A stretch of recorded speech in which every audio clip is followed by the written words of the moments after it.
Welcome back, everyone. I have a few special verses for you today from Isaiah 43, verses 18 and 19, which say, "Remember ye not the former things, neither consider the things of old. Behold, I will do a new thing. Now it shall spring forth, shall ye not know it? I will even make a way in the wilderness and rivers in the desert." This is one of the most beautiful and direct promises that we've been given in the Bible, which tells us that we can forget about the things that we have been done in the past because God is promising to do something even bigger and even greater for his people.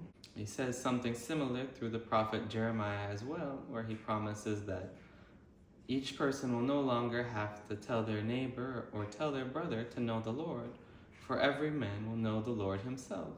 But what is this new thing and this new way that God is going to make for his people to know him? In Isaiah 44, the next chapter, we're told that this water that God is going to pour out on his people and pour in the wilderness is really the Spirit of God.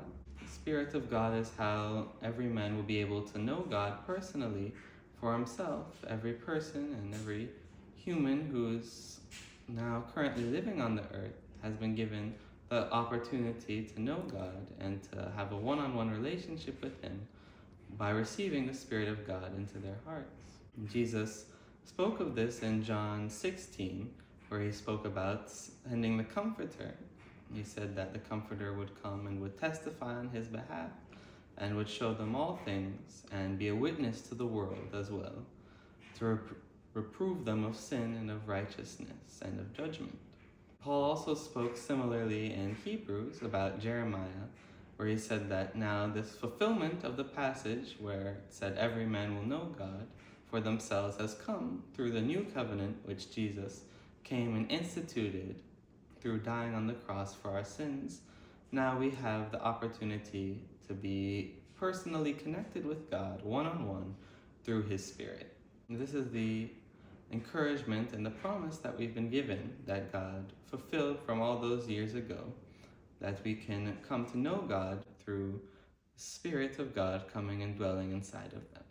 Each of us has now been invited, and we are called to see this new thing and be a part of this new thing that God is doing for his people.